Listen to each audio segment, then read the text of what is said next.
Welcome to the Unitarian Universalist Fellowship of Fayetteville. I'm delighted to be here with you this morning. My name is Susie Schroeder. I'm lucky to have been a member of this wonderful congregation since the mid-'80s.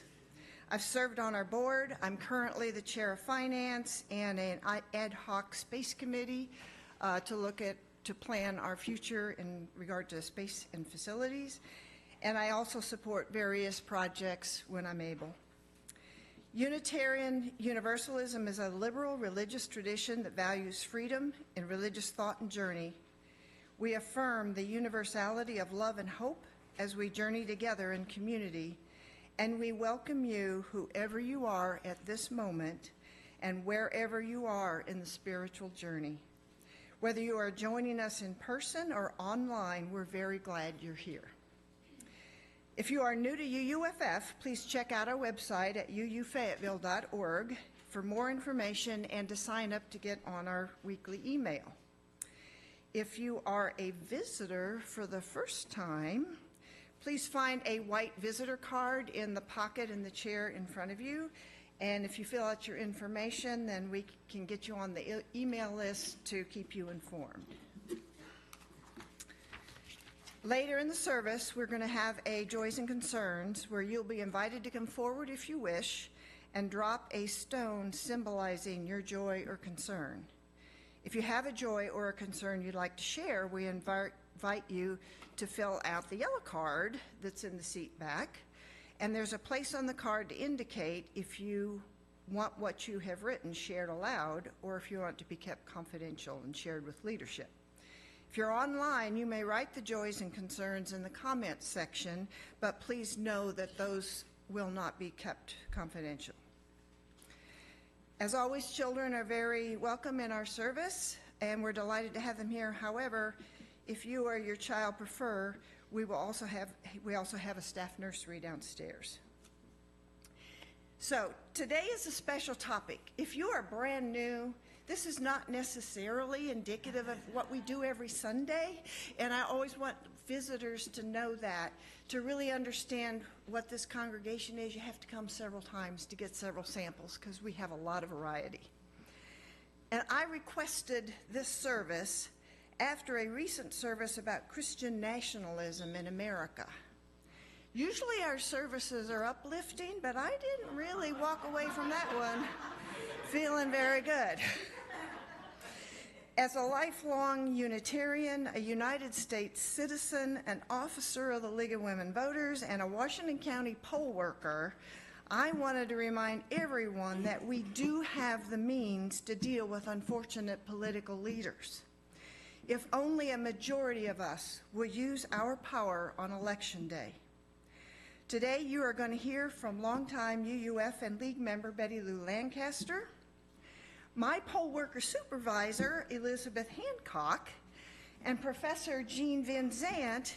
If you go to Rate My Professor, you will see that he has a, quote, amazing history class, and one of his tags is hilarious. So I hope you will feel more optimistic and energized at the end of the service.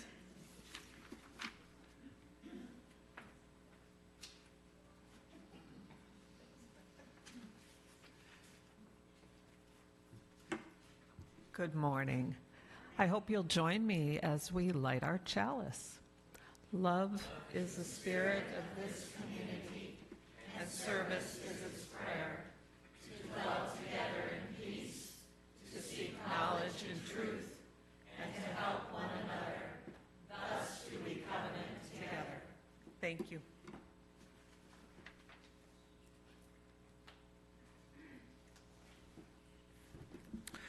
Yeah, my mom wrote that on. Thank you, Susie. You know, Susie's the type of person, when she gets a fire lit under her, something's going to happen.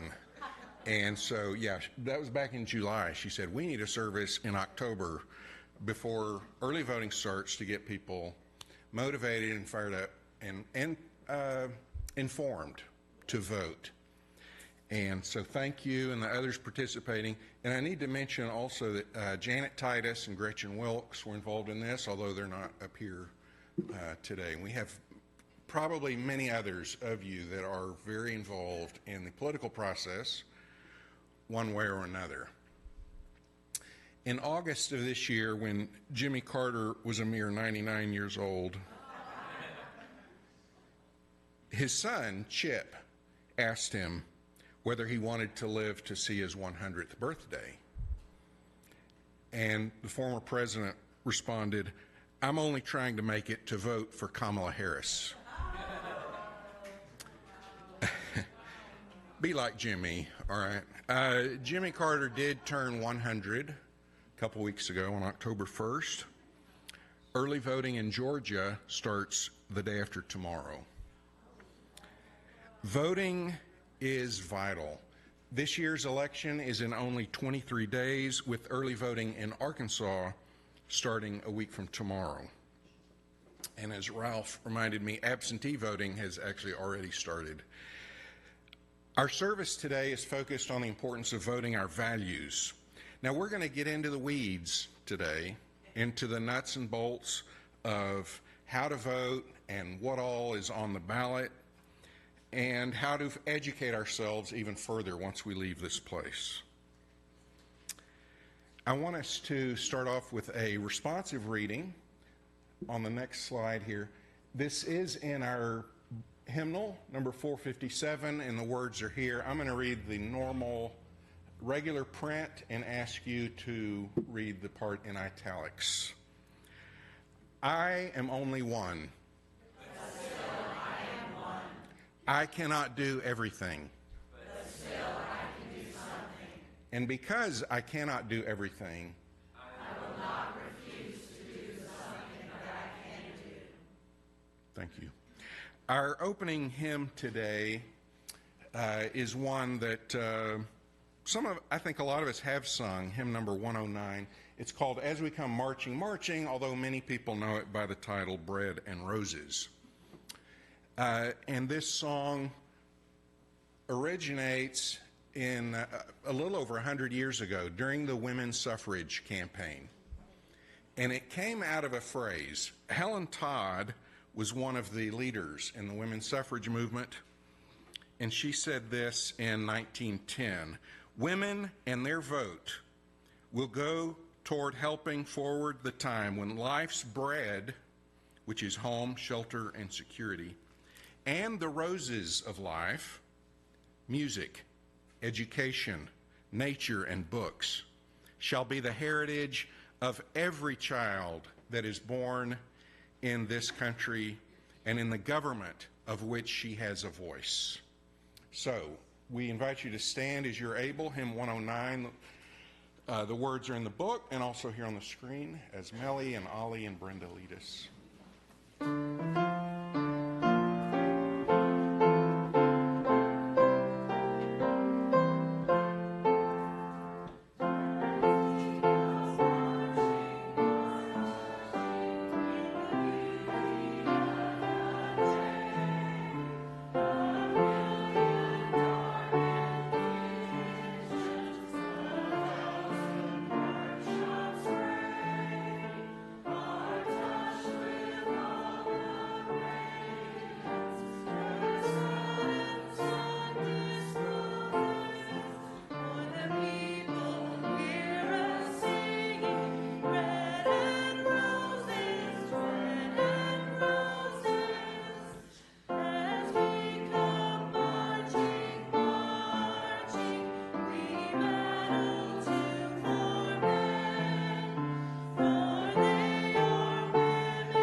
It's time now for our joys and concerns.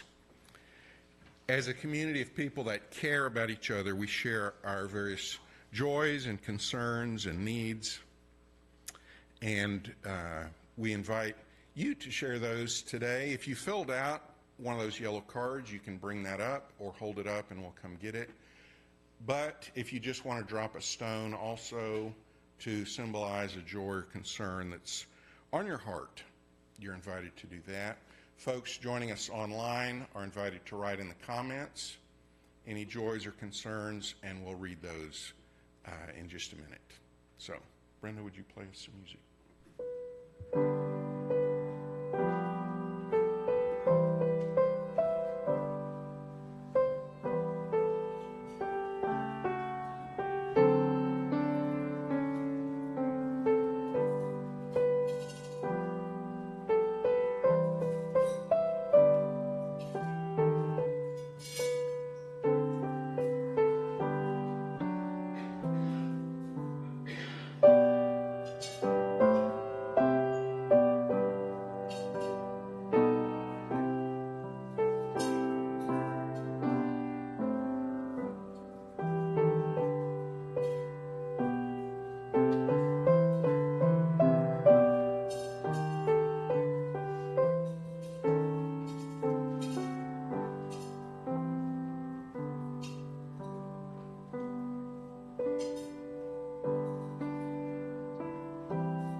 Thank you.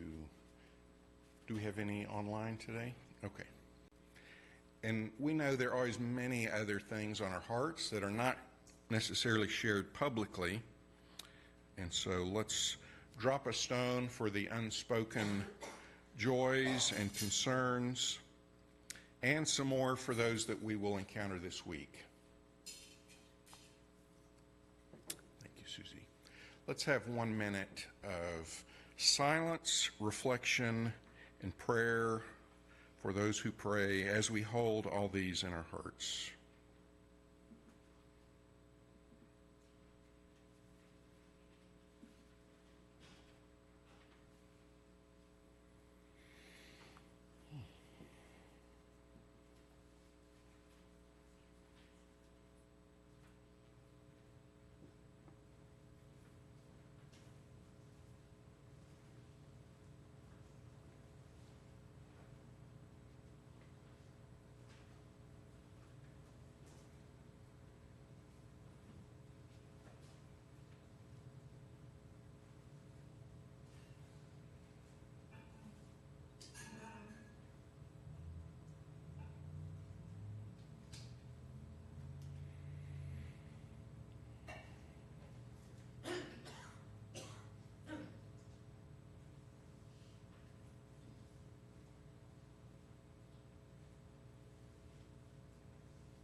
Okay, Susie is going to share with us a gratitude moment and lead us in the offering.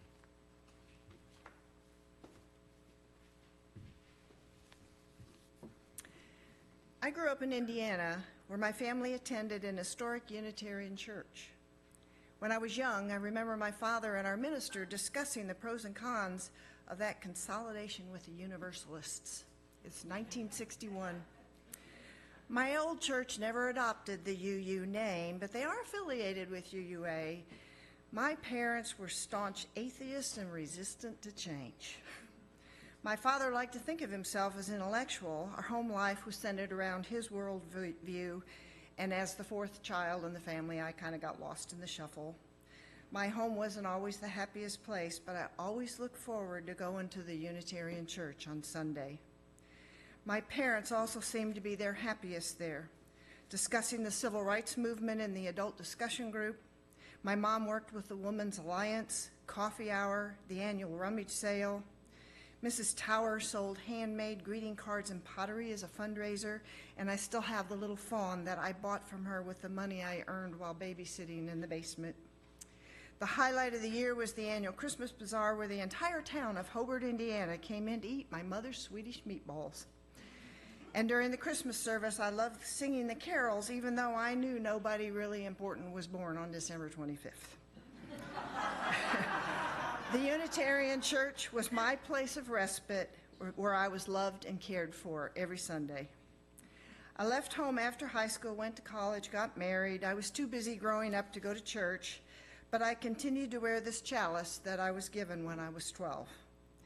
After grad school, we moved to Fayetteville for Dave's new job at the U of A. We started a family, and about 6 years later, I was hit with terror by the thought of my two lovely children going to public school where their little friends would ask them those dreaded words, "What church do you go to?"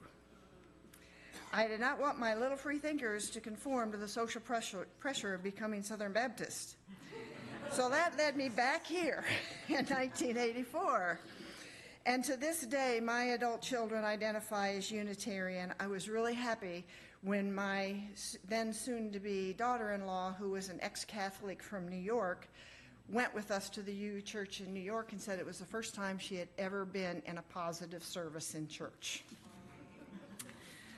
My accounting career and parenting took me away from the fellowship in the 90s, but I always made an annual contribution to make sure that they didn't forget me. In 2004, my daughter and I joined a busload of progressive women going to the March for Women's Lives in Washington, D.C. On the return trip, one of the protesters called out, "All the UUFers, let's come to the side of the bus and get our picture taken." I didn't know any of these women. I introduced myself and asked permission to be in the picture, and they welcomed me with open arms, and I've been here ever since. As an empty nester, I was renewed by the social friendship and support of like-minded people. UUFF is a place where I can be myself, to do meaningful work to make the world a better place for everyone. I am so very grateful that this fellowship has been here since 1951, and I will do my part to ensure it remains a place of comfort and inspiration for future seekers. I have pledged to offer my accounting talent, my treasure, and my time to this place that has been so important for my happiness, and I hope you join me by submitting your 2025 pledge as well, so we can keep it going for decades in the future.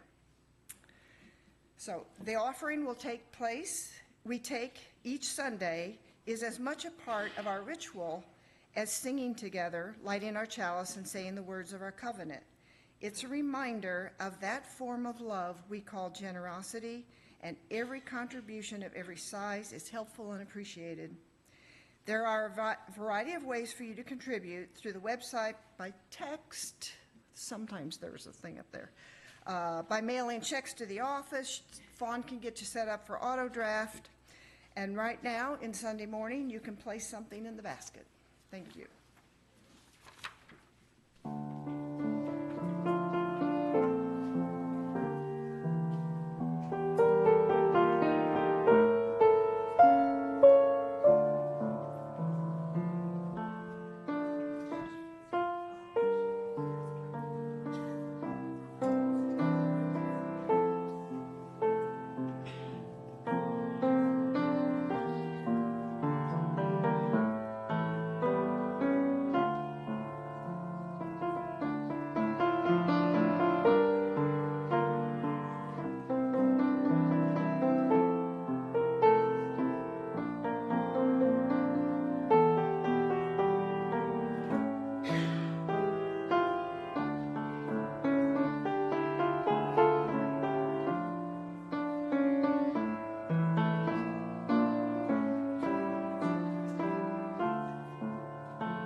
song in Autumn Leaves. Good to see those. Well, you may have gotten nervous when you saw that we had 4 preachers today. Fortunately, none of us are real preachers. I used to be, but I'm not. And we've all talked about we're not going to each speak 30 minutes. We're each going to speak 5 to 8 minutes, somewhere in there. And I'm really happy to have these folks speaking who are all very involved every 2 years, and maybe more than that, year-round, on the voting process and making sure people are informed and people get out and vote. So we're going to go through, starting with Bettie Lu, Elizabeth, Susie, and then I'll bring us home there. So, Bettie Lu.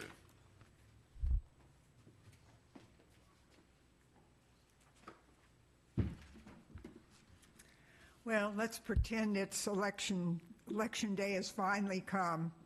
I've been excited about it. Decided months ago who to support for president. Even got myself a yard sign and a bumper sticker, and here I am the first day of early voting, ready to support my candidate. I get my ballot, proudly cast my vote for president. Then other names and offices pop up on the screen. State representative. Who represents me in the legislature? Never heard of the candidates, but Democrat or Republican, I'll just vote for the party I've chosen for president. Same for state treasurer and U.S. Congress. Then I come to mayor. 4 candidates, party, nonpartisan, no party to choose, what to do? Well, I've heard one of the names. It sounds familiar, so I guess I'll choose him. Then I get home and ask around. I find I made a terrible choice. That guy's crazy. You wouldn't want him running your city. Next, there are candidates designated by political party for justice of the peace. What's justice of the peace? Law enforcement? No. I find out my JP, as they called, serves as my representative on the Quorum Court. Well, I'm new to Arkansas, so I have to ask, what's the Quorum Court? I'm told it's the legislative body for the county, in charge of the county roads, the county jail, etc. But my neighbor tells me that he thinks the Quorum Court desperately needs better JPs in many of its 15 districts. Also down the ballot, I find 2 women running for Chief Justice of Arkansas Supreme Court. Also nonpartisan, never heard of either of them. Guess I'll just skip this one. But I feel bad because the state Supreme Court is very important. Then it gets worse.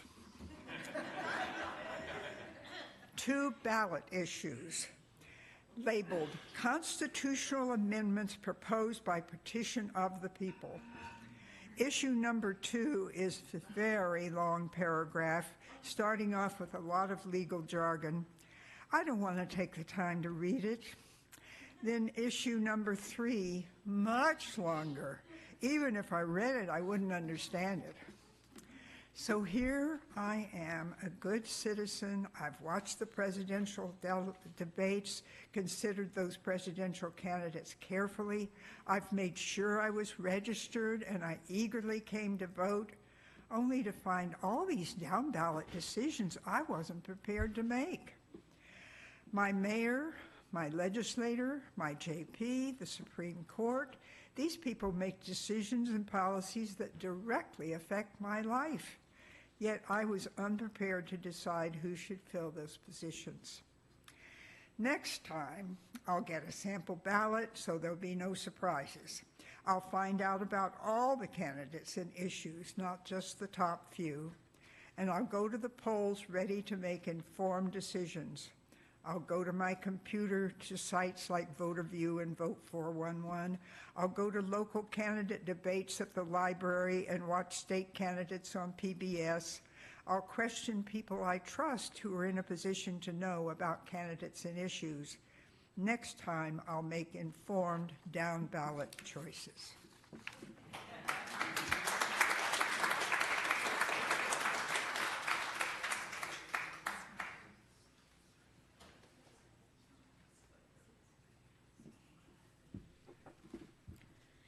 Good morning. I've worked as a poll worker in Washington County since 2016, and I'm now a supervisor. I want to take a few minutes to discuss the voting process in Washington County. But before I get started, let's take a moment to thank our UUFF members who work at the polls. If you're a poll worker and you're comfortable doing so, please stand.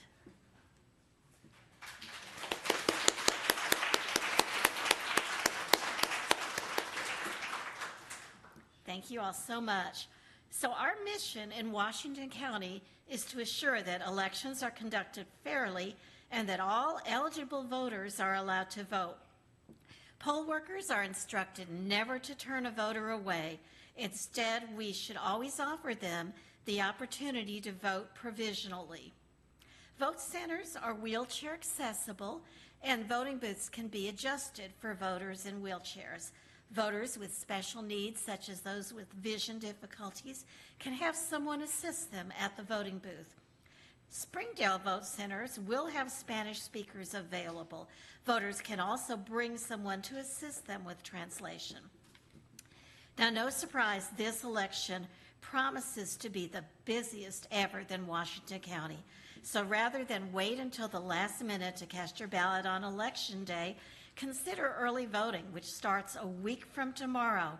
Also, remember, you can vote at any vote center within the county, so you might be able to save time by voting at a center close to your job or your kid's school. Susie will be talking about a number of voter resources, including how to locate vote centers. Now, we expect that this election will be closely scrutinized. We've all heard tales about dead people voting, voting machines changing votes, and even though those stories have been debunked, they still persist. Therefore, I wanted to reassure you that we take a number of measures to avoid any issues. All election workers take a class before each election and must pass a test on election procedures. There are many cross-checks throughout the process to ensure integrity. Several times throughout the day, supervisors compare the number of ballots issued to the number of ballots cast to make sure the numbers balance. And we record any situations where ballots are spoiled and reissued, such as if there's a printer malfunction. And we also keep track of situations where a ballot was issued, but then a voter gets impatient and decides not to actually vote. Don't be that person. Also, to avoid any appearance of treating voters inconsistently, poll workers will request the same information from every voter. So even if the poll worker knows you well, they're still going to ask you to show ID and to state your name, address, and date of birth.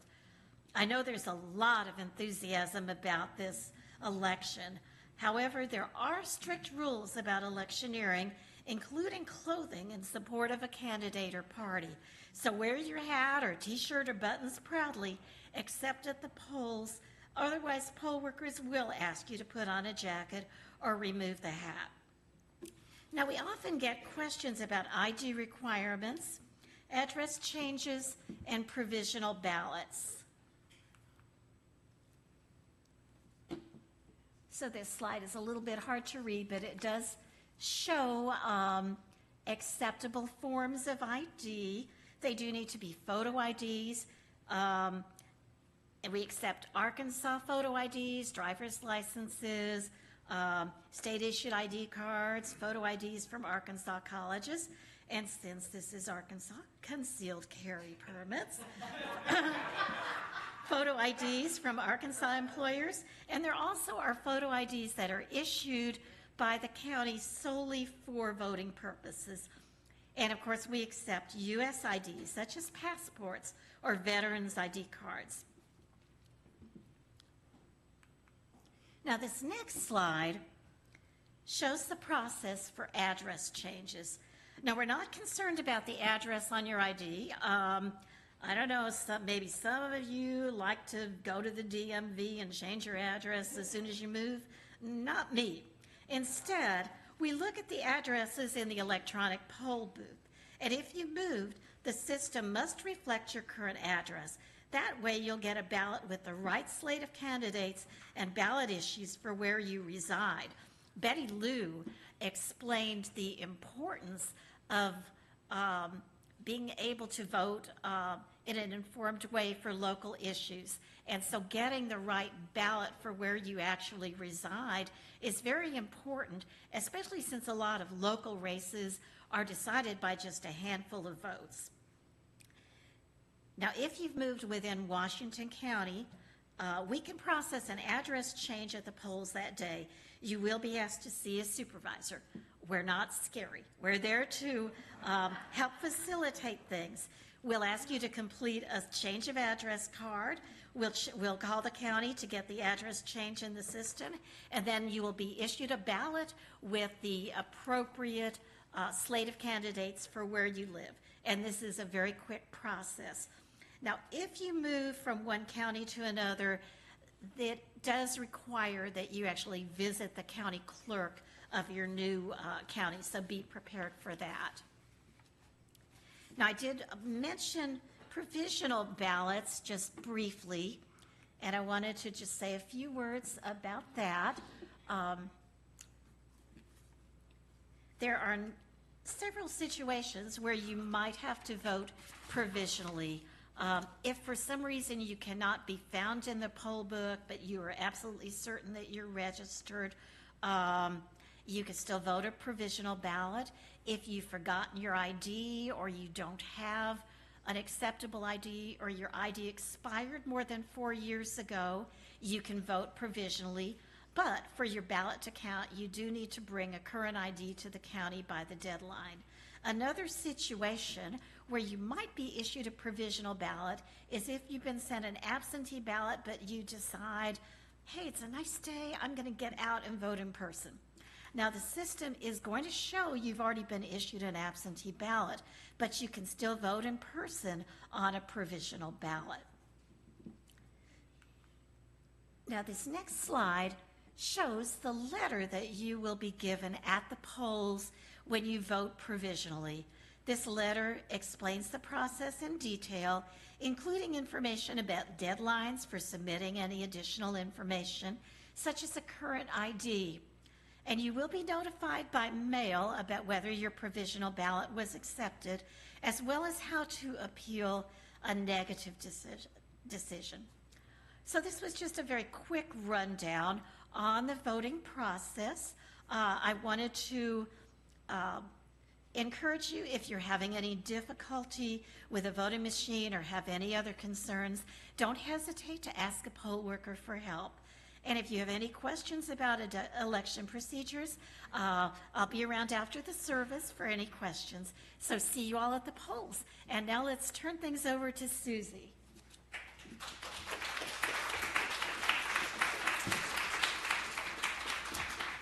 So I started poll working a couple of years ago. And what I learned, my biggest takeaway, so she knows like 10 times what I know, and I'm the one who will be there to check you in. And what the biggest takeaway is, everybody who walks in there will vote and get to vote, and we turn nobody away. And then the other piece that I know is, so I'm an accountant and I know about auditing data. They have got this, so many procedures, they know exactly. So these people who are saying everything's screwed up and they don't count and there's, it's not real and they want to stop and recount and do all, that's all a bunch of BS. It is very tightly controlled. So, and I also want to make a comment for, sometimes I hear people say that I'm not going to vote because my vote doesn't count. I live in a red state. It doesn't matter, the Electoral College. And I got to tell you, number one, all those down ballot issues that Bettie Lu talked about, they impact your lives. And I'm going to make a few comments later about the ballot issues that are out there. And so, yes, maybe we've got problems with the Electoral College, and the League of Women Voters has decided that's one of their efforts, that we're going to try to get rid of that to make sure everybody does vote. But in the meantime, we need to get in there. The down ballot stuff is where it's happening in Arkansas. And then also we can improve our statistics and just show that we have more active voters. So that's my little soapbox thing. So what I'm going to do right now, see if I can work this first, is I want you all to get out your order of service. And so I'm going to show you how you can find probably 99% of the answers to your questions on the internet. So in the little box under events in your order of service, there are a bunch of URLs. There are 3 organizations that are really working hard to make sure you're informed and you can get your answers yourself. Number 1 is the League of Women Voters. I always wanted to be a leaguer, and it's one of my retirement things, and I'm on the board now, and it's really fun. And so what the League has done is they have a site called Vote 411. If you don't know anything about URLs or whatever, go into Google and just say Vote 411. How's the pointer in this work? The red thing. Oh, cool. Yeah, so go into Google, enter 411, and this is what will come up. And I'm going to go real quick to 2 of these links and show you what everybody should. Don't do it now because I don't know what to do to our internet. But when you get home, so is to check your voter registration. So if you click on that link, it's going to take you to this screen. You can put in Arkansas, or if you remember what the shape of the state is, you can just go down here. If you were paying attention in geography.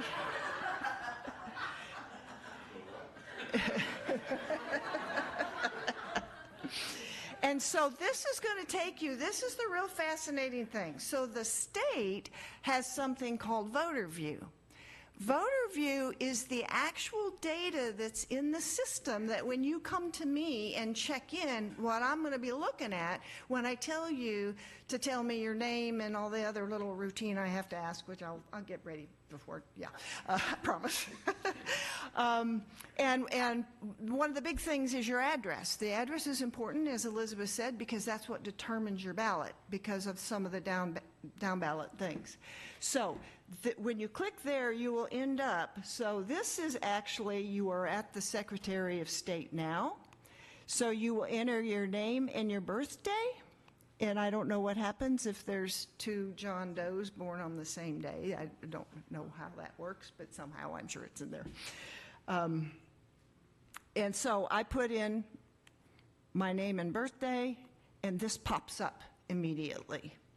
And so now I can confirm that most importantly, that my address is right in the system. If you have recently moved and that address, if you check today and your address is wrong, you have time to change your address. Even though you can't register now, you can, I looked this up, I think you can actually go down and change it. You may even be able to call. Yeah, to call somebody and get it changed, and it'll be a lot more efficient. So then that will make it so when you go to the polls, we can just check you right in and give you a ballot. Alternatively, I have to send you over to Elizabeth to fill out a card and do a bunch of paperwork. So that's showing where I am, my precinct, and then here pops up, there's my ballot. So if you want to read your ballot, click on that. And then also at the bottom are all the early voting sites, and just like Elizabeth said, you can vote any place in the county. So you'll have all the addresses and find the place that's, if you're out shopping and it's kind of on your way, you could go there. So, so you click sample ballot, and there it is. So that is actually a 5-pager. Where's my copy? So this is what I want to show you. I didn't copy them all. So you've got one page. Here's all the races. As Bettie Lu said, do your research, find out. You can ask Mort who to vote for the Supreme Court. He's a good resource. He knows. But what I want to really emphasize is the ballot issues. There are 3 ballot issues. Number 1 is a nice little easy. I don't have slides for these, but I'll just show you. Number 1 is pretty easy. Nobody's going to have trouble with that. you could probably read that one when you get in there. Here's what you're going to see for issue 2. And this is the name of it. This isn't the actual, this is the name. Oh yeah, but wait. Here's issue 3. That's that. So, as a poll worker, I don't want you standing in that little booth trying to read this and figure it out. So what you got to do is you got to get in there, and I'm going to show you in a minute where you can get the best information ever on the ballot issues. So, next screen here, this is just another entry where you can get information, and this is part of the League Vote 411, and you can check out your registration here. And what's pretty cool about this one is it also, all the positions, so this is by my address, and so by my precinct, then these are all the positions. Now, let me tell you, this is the League trying to do this as nonprofit people with no authority. We do the best we can. We've got information in there for people who will reply and give us about their policy and et cetera. But I have learned that one of the parties has instructed their candidates to not reply to anything. And we, the League, has had forums. We had a wonderful forum the other day at the Fayetteville Public Library. We had 4 Democratic women with a lot of energy, and all of their opponents refused to come. So that's what we're looking at. They don't want, there's some of the people don't want you to know what their stance is, or maybe they don't feel that they're up to fighting a bunch of angry women. Maybe that's it. So this is the second source, is don't forget that from a legal procedural perspective, this is the Arkansas Secretary of State website. If you want to know things about the law, the procedure, etc., here's a whole bunch of ways that you can get in there to look at it. And then the last one, and I've just been learning about this, the University of Arkansas Ag Extension has a public policy voter information site. And their big emphasis, is to figure the ballot issues, which is where everybody's so confused. So if you go to their site, and again, that URL is in your order of service, and you'll see there's a whole ballot issue section. And so you can go, and unfortunately it didn't get published, or I would have brought them, and I'll try to bring some next Sunday. See that little red link right there? They have a voter guide that you can download, and it has a very comprehensive discussion of all of the ballot issues. And also I want to remind everybody that we have this is a special weapon for us in Arkansas. There are 15 states that allow, this is direct democracy. The voters, so you say, we're a red state, I can't do anything. Oh, yes, you can. What you can do is if you have an issue that you want to take directly to the voters and bypass the Electoral College, you bypass the party, whoever's in power in the legislature, and create the change that you want to the Constitution or a law, you have to go through this very complicated procedure. And unfortunately, the legislature on some of this is working really hard to make sure that they don't get voted on. We know there was an abortion amendment that didn't make it because of a procedural whoopsie, so they say. And the marijuana one, I think, is being worked out in the courts right now, whether or not that's going to count. But nonetheless, don't forget that we have direct democracy in Arkansas, and so these ballot initiatives are probably one of the most important part of the ballot. They're the most confusing. You're going to see ads, the misrepresentation in the news. I recommend go to this voting guide and read it before you come in and tell me to pull up your ballot. So I believe that's everything. Now, June can wrap it up.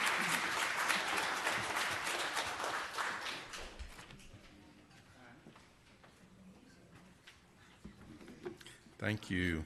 Now, we're, as you know, as you've seen, we're trying to be very nonpartisan and not tell you who to vote for. But if you want to ask someone who who to vote for or whether to vote yes or no on a particular initiative, I think there are people who will tell you, right, Susie? Or you want to raise your hand if you're willing to tell people how to vote. All right, look around you. And obviously you can vote however you want, but if you just want to kind of cut to the chase and say, Janet, should I vote yes or no on this?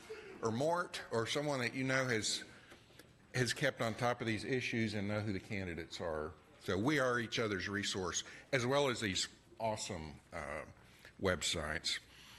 So getting out to vote is an initiative throughout the Unitarian Universalist Association. And I want to show you a quick video. It's a minute and a half from our national folks on the importance of voting.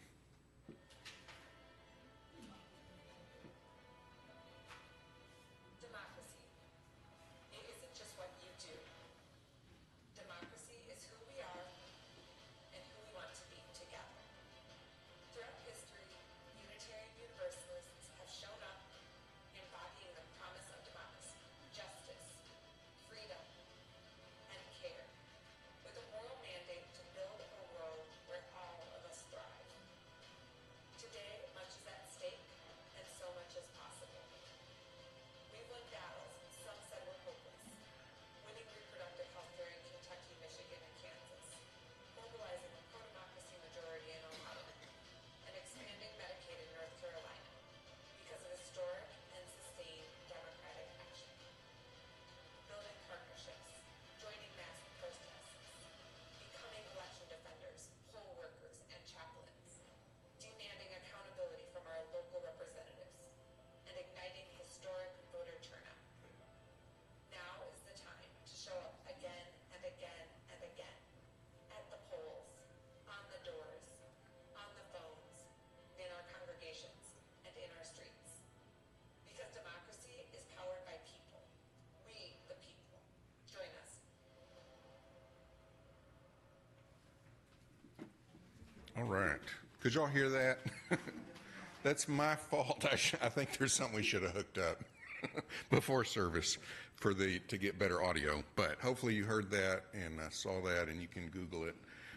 It is exciting. You know, as Unitarian Universalists, we have a long history going back about 200 years of ways we have been involved in trying to make our nation more just and to expand liberty.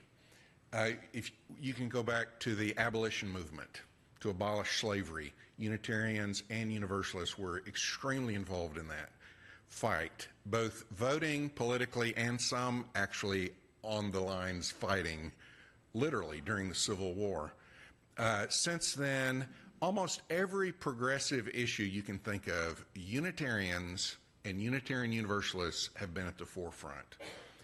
Looking back over the history, there's one thing we might regret. I think we helped pass prohibition.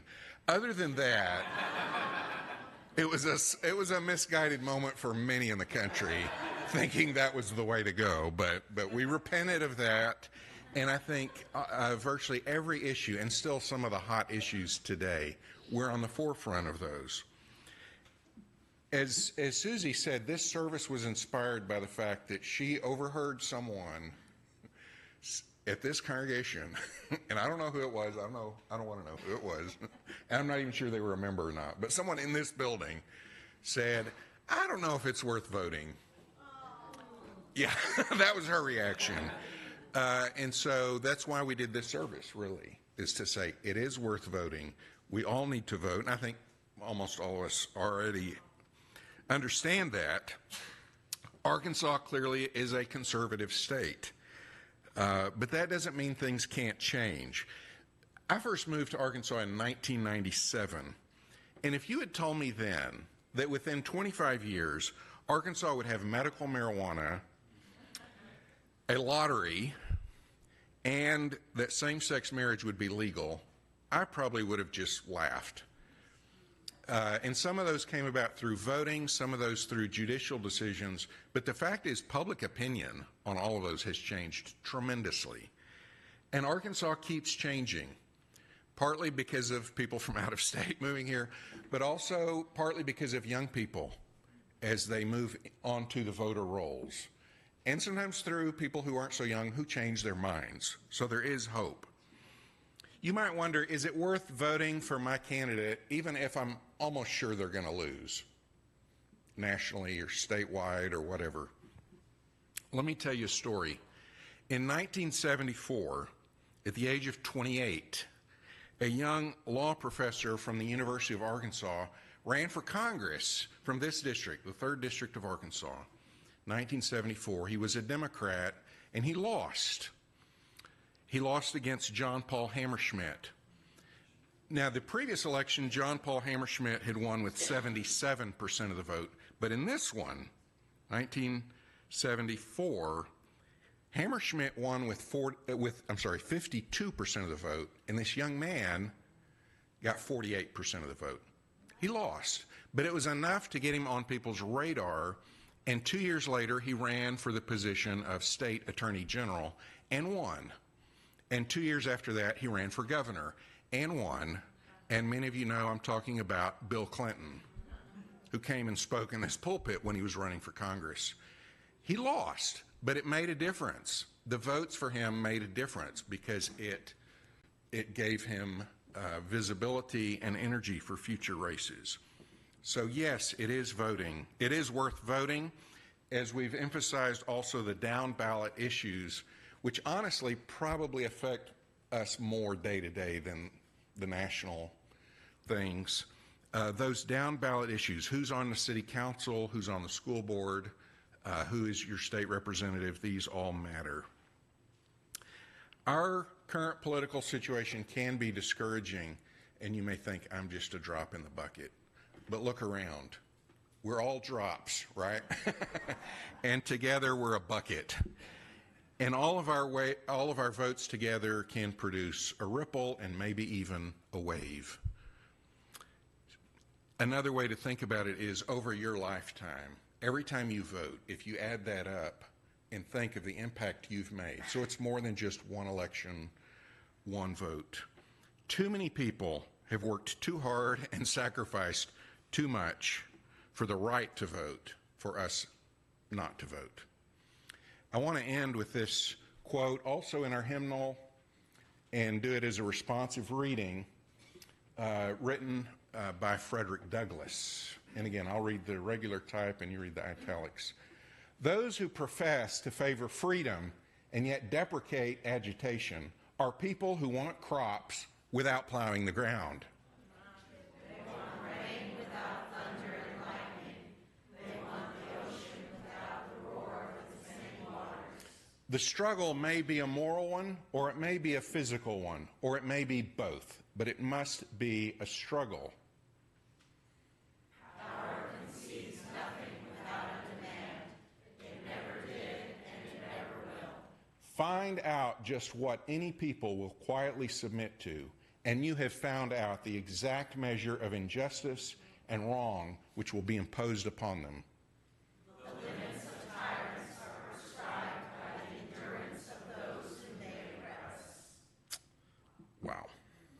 All right, our closing hymn. Are we fired up? All right. Our closing hymn, we invite you to stand as you're able to. Building a New Way. Number 1017 in the hymnal. There we go. The words are going to be on the screen, and if you can't see the screen very well, they're also going to be in this teal hymnal right here. There's notes in there too, if you can read music. You ready? Let's go.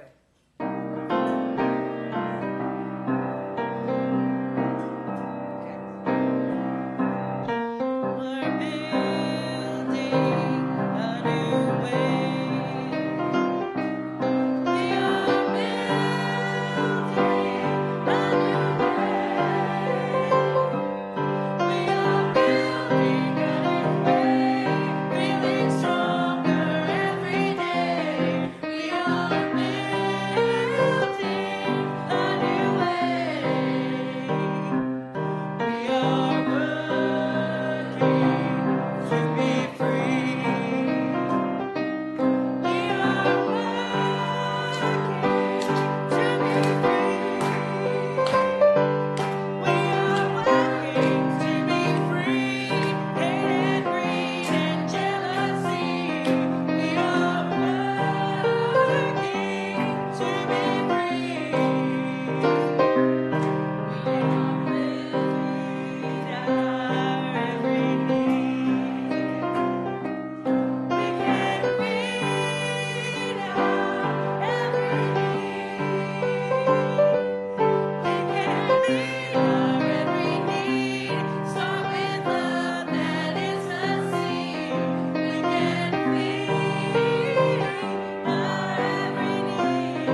Thank you so much, Susie, Bettie Lu, Elizabeth, Jean, Janet, Gretchen, everybody who was involved today. This was really a wonderful service. And I hope you'll join me as we extinguish the chalice this morning. We extinguish this flame, but not the light of truth, the warmth of community, or the fire of commitment. These we carry in our hearts until we are together again.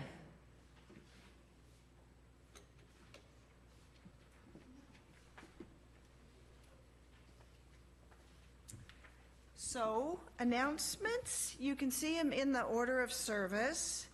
The couple that I want to call attention to is I guess we have another Razorback football game this coming Saturday, and parking during game day is actually a good revenue source for us. So sometimes they will need people to help with that. It's a really easy way to bring in some money. You just have to go out there and point to a parking place, and if it's a really good game, it fills up real quick. But the other, maybe more importantly, is that notice that there is a Halloween bash being planned.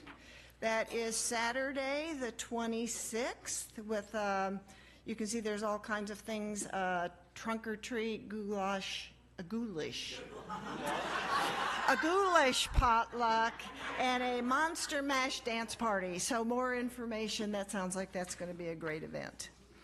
And after service, if you want to, so the league is trying to get people to make a stand and be a voter. If anybody would like to come up here, and I'll take your picture in this little selfie box.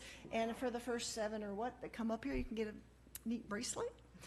So come up and see me. And then also, if you have any questions about any of the stuff that I did, I'll be here. Yeah, I'll be here next Sunday. And I'll help anybody on their, on their computer or whatever to make sure that you can access any of the information I mentioned.